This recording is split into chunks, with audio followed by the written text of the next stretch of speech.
Hi, I'm Mal from the Money Study, bringing you another episode in our Take 10 challenge, up to number 101, part 10 of our Buying an Investment Property little series here. And this one's called Beware of the Hype, Beware of the Statistics, Beware of the Spruiker. Okay, there's my disclaimer, facts, figures, information only. There is no advice in today's session.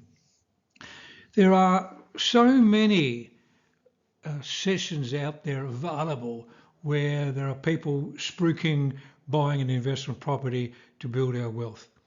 You could turn over, buy any sort of money magazine or whatever it may be, and there'll be seminars, there'll be online information, there'll be organisations, everybody trying to assist you, in inverted commas, to get you into an investment property. The problem is that a lot of these seminars and so forth are not education. What it is, it's basically sales.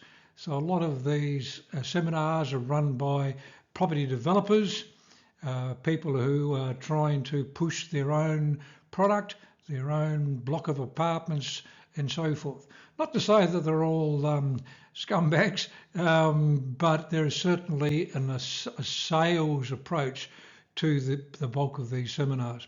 In which case, anytime there's sales, there's a conflict of interest, and you just need to be aware of really what these things are all about.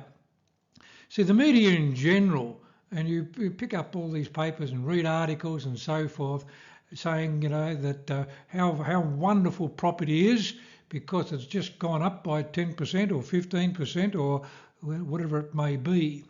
But just because property, and of course property, is talking about property Australia-wide, doesn't mean your property went up by that amount of money.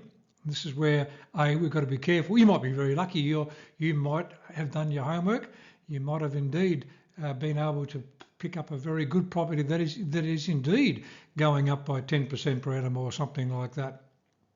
But when I say the media just talks about a percentage, it's across Australia, and the chances of you being in that at that number is pretty remote. So just make sure you're basing it on the property in the area that you're looking at, if you haven't bought it already. But when they say it goes up by X percent, does it mean that you made X percent in profit? Of course not. Of course not, because we're talking about a gross increase in the capital value. And even if we were to turn around and sell it that same day, are we going to get that full increase? And the shorter answer is no. Let's take into account here a bit of a scenario where you purchase a property for $800,000 and then you sell it 8 years later for $1.2 million. And so you'll be told by these people that if that's the case, you just made $400,000 on your $800,000, you made 50% on your money. And you go, wow, yeah, okay, that's good. 50% of my money in 8 years, pretty happy with that. But of course, we're talking gross. We are talking about before all the expenses. Because remember what's happened here. You had to buy the thing in the first place. And let's just throw in some numbers here, just to quantify it a little bit. Let's say $28,000 in stamp duty on our $800,000 property. That would vary obviously depending on what state you're in. But $28,000 in stamp duty, $20,000 when you come to sell it. So they are basically taking their cut on selling a property at $1.2 million. And that 20,000, that might be conservative depending on what real estate people you're using to indeed sell it. May not sell straight away, in which case you've got extra advertising costs and so forth involved. Let's run with 20. Now, of course, $60,000 on repairs or upgrades to make it more saleable. That $60,000 may have been spread over the time, which, okay, you can claim tax deductions on it. But of course, if you're doing it up just to sell it, at that time, yes, it comes as a capital expense but basically depending on what that was, whether it was a repair or not, how you could claim the tax deduction. But it's still $60,000 you've got to find before you get your tax deduction back on those repairs. Now, remembering, of course, that if this thing was negatively geared in those earlier years, perhaps, that it wasn't giving what the rent wasn't covering all your expenses, then over 8 years you may find that you're $40,000 out of pocket, that you've had to dip in over that 8 years, like $5,000 a year over 8 years is not unreasonable for you to have to find to cover the costs of a rental property worth $800,000, because the rent just wasn't covering the actual expenses. So you're $40,000 down in income. That's got to be taken into account. It doesn't just disappear. Then, of course, if we're selling this property, we've made a $400,000 gain. That $400,000 would be halved, so the half is then taxed. Let's say, a tax rate of around about 25% perhaps, might be 30%, might be higher, depending on how old you are at the time of you selling it. But let's say here $50,000 worth of capital gains tax has to be paid on that $400,000. And of course, miscellaneous, 10 grand, probably not unreasonable, certainly over 8 years there.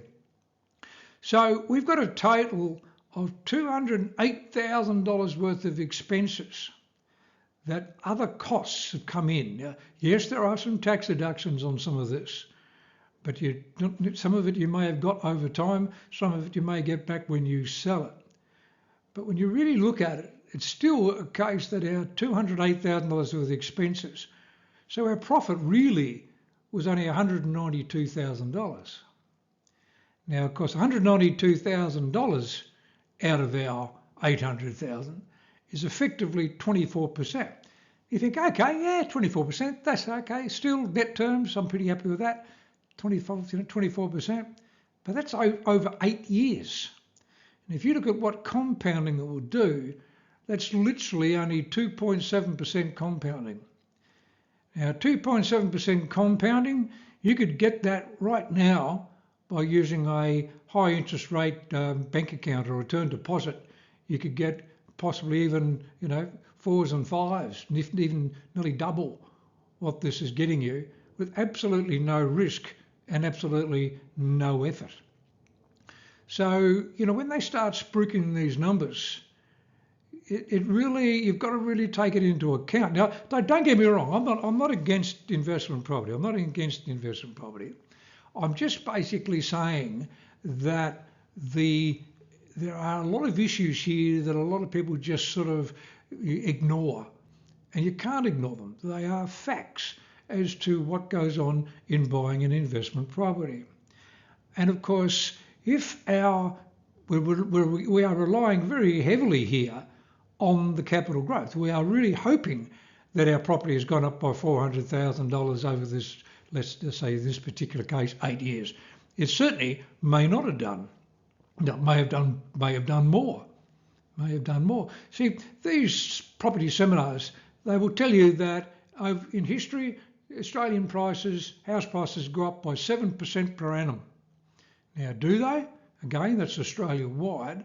But house prices do not go up by 7% per annum every year. They go up in spurts. So you might have 3 years where house prices do exceedingly well, and they might be going up by double-digit returns. And other times, you may find that they've completely stagnated, or you may even find the house prices have even gone backwards. So, perhaps over the last 10, 20 years or so, house prices have indeed, in general, gone up by 7%. But there would be times there where they really weren't going up at all.